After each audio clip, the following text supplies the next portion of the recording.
The belief, anticipation and expectation surrounding Vasil is undoubtedly high.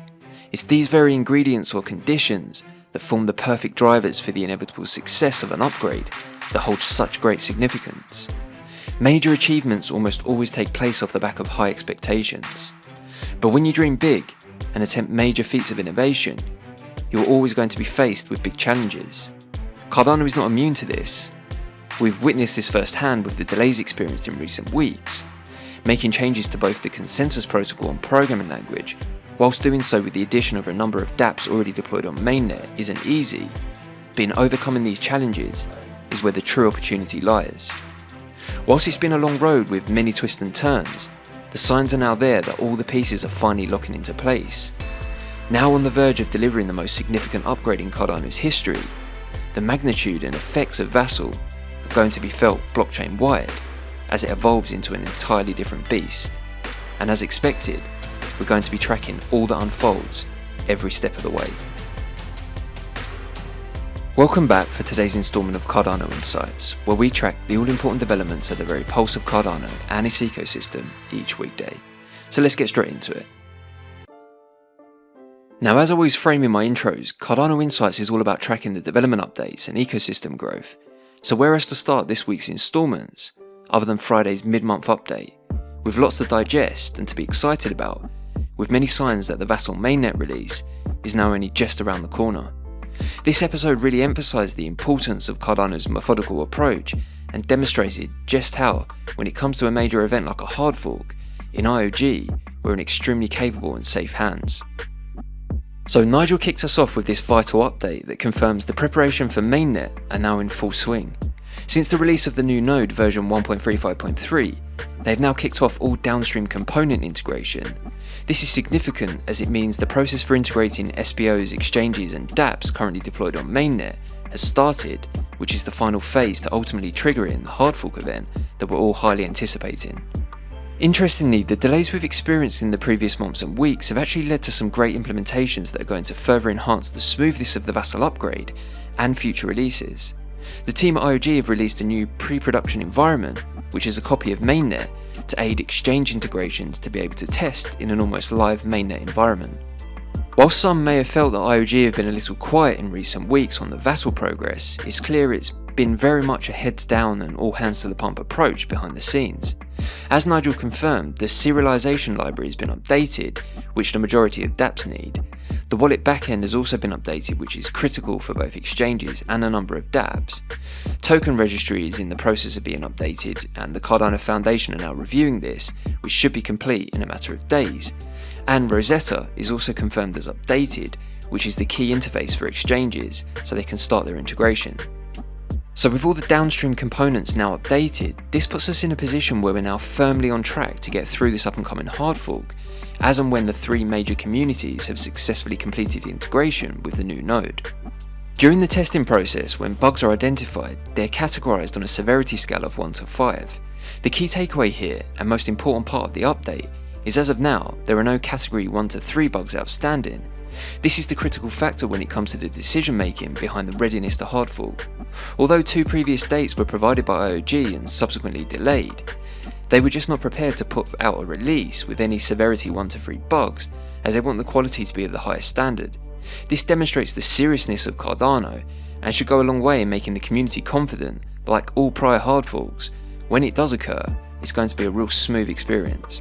To take some further positives away from the delays experience, Nigel explained one of the issues identified that was considered a low severity incident but still one that had to be fixed was a wrong parent block highlighted from the SPO community. This fix is now in place in version 1.35.3, but in addition has led to some helpful changes being implemented.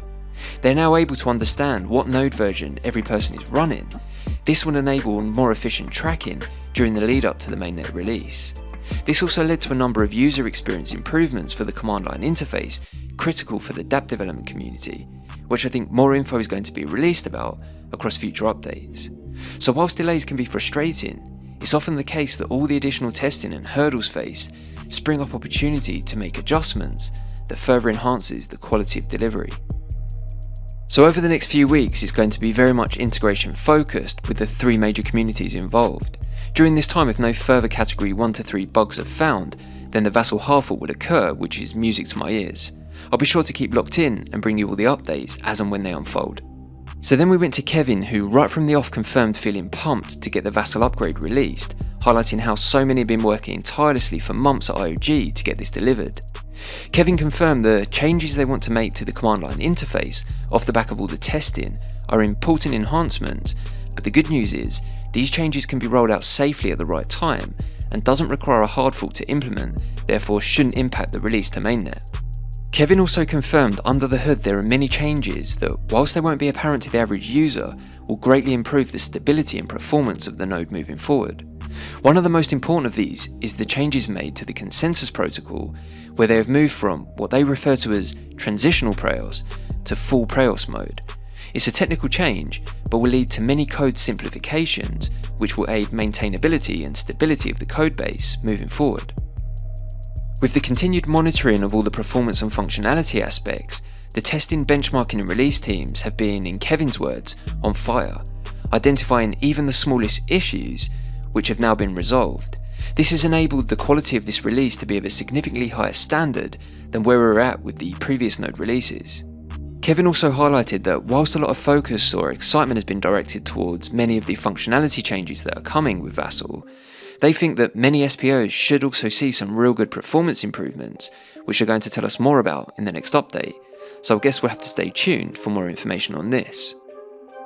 Kevin took this chance to reiterate that version 1.35.3 should be the node that's used for the hard fork combinator event, and called for all SPOs to update now before the mainnet release, as previous versions will not be supported thereafter.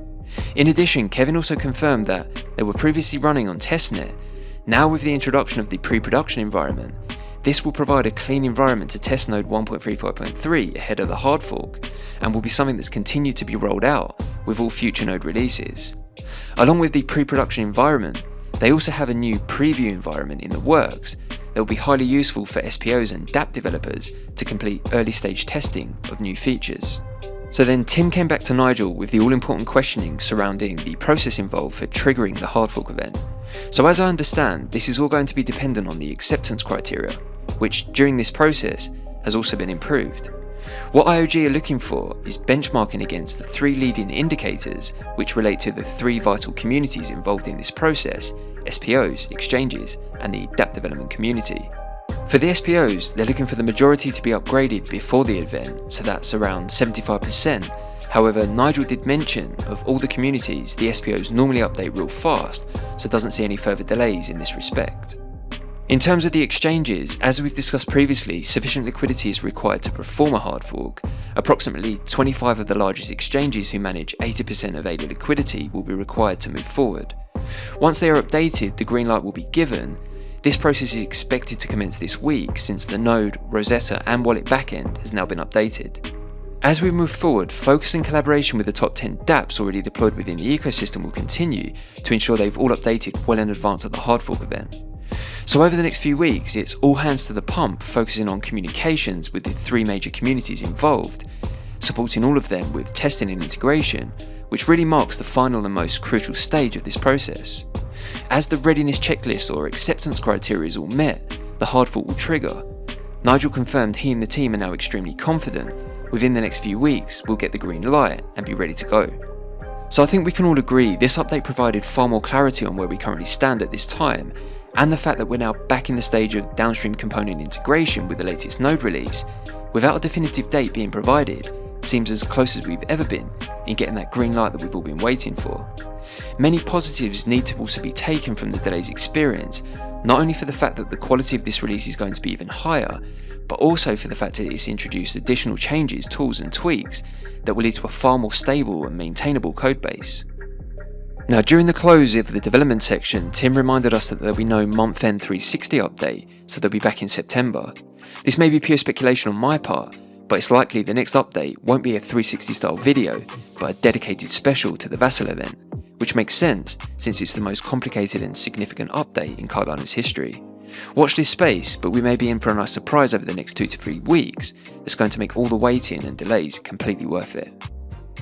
So before closing off today, I just wanted to bring something to your attention that came from Charles's recent update yesterday evening from Crypto and DEF CON. Along with providing a brief summary of the DEF CON event he attended, he also gave this little gem informing us that an IOG Lab for cryptocurrencies and cryptography for DeFi protocols is being opened at Stanford, which the team have been working very hard to set up.